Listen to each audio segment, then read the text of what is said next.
एक बेटे की दर्दनाक दास्तान। जवानी चढ़ गई तो घर देर से आने लगा।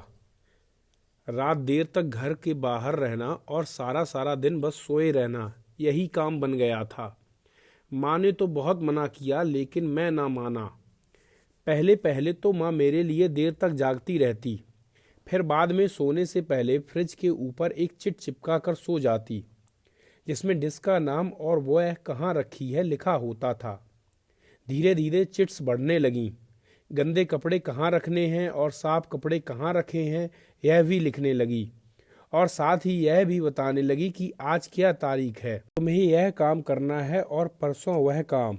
बहुत सालों तक बस यही चलता रहा। एक दिन मैं रात देर से घर आया, बहुत थका हुआ था। फ्रिज पर चिट लगी हुई थी लेकिन बिना पढ़े ही सो गया। सोचा वही रोज की बातें होंगी। सुबह काम वाली मासी की जोरदार चीख से आंख खुली। वह दौड़ते हुए मेरे कमरे में आई। उनकी आंखों में आंसू थे और उन्होंने मुझे वह खबर सुनाई जो मेरी दुनिया उजाड़ने वाली थी। मासी ने रोते हुए कहा, बेटा अब तुम्हारी माँ इस दुनिया में नहीं रही। यह खबर सुनने के बाद मानो मेरे पैरों तले जमीन सरक गई। वह खबर नहीं थी, मेरी जिंदगी में आया हुआ सबसे बड़ा तूफान था। एक पल के लिए ऐसा लगा कि कहीं मासी मेरे साथ कोई मजाक तो नहीं कर रही। ऐसा कैसे हो सकता है? मेरी माँ अचानक मुझे ऐसे छोड़कर कैसे जा सकती है? मैंने तो अभी माँ से ठीक से बातें भी नहीं की। तो मुझे माँ के लिए यह करना था, वह करना था। अभी तो उनके ख्वाहिशों को पूरा करना था। अभी तो उन्हें यह बताना था कि माँ मैं सुधर गया हूँ और अब मैं रात घर देर से नहीं आऊँगा। ऐसा कैसे? माँ अपनी अधूरी ख्वाहिशों को दिल में लिए दुनिया से कैसे जा सकती है? मेरा सर चकराने लगा। मैंने मासी से कहा, आप झूठ बोल रही हैं ना? माँ ने मुझे सबक सिखाने के लिए आपको ऐसा कहने के लिए कहा होगा। लेकिन मासी रोए जा रही थी और कहा, नहीं बेटा यह सच है, तुम्हारी माँ अब इस दुनिया में नहीं रही। मुझे ऐसा लगा जैसे गम का एक पहाड़ मेरे ऊपर टूट पड़ा हो। मैं दौड़ते हुए गिरते संभलते माँ के कमरे में पहुंचा तो देखा मेरी माँ गहरी नींद में सो चुकी थी।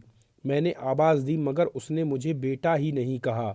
मैंने कहा भी, ए माँ चलो उठो, ऐसा भी कोई मजाक करता है क्या? मगर माँ ने कोई जवाब नहीं दिया। समय मेरे दिल का जो हाल था यह वही समझ सकता है जिसकी माँ इस दुनिया में नहीं है, या वह जो अपनी माँ से बहुत प्यार करता हो।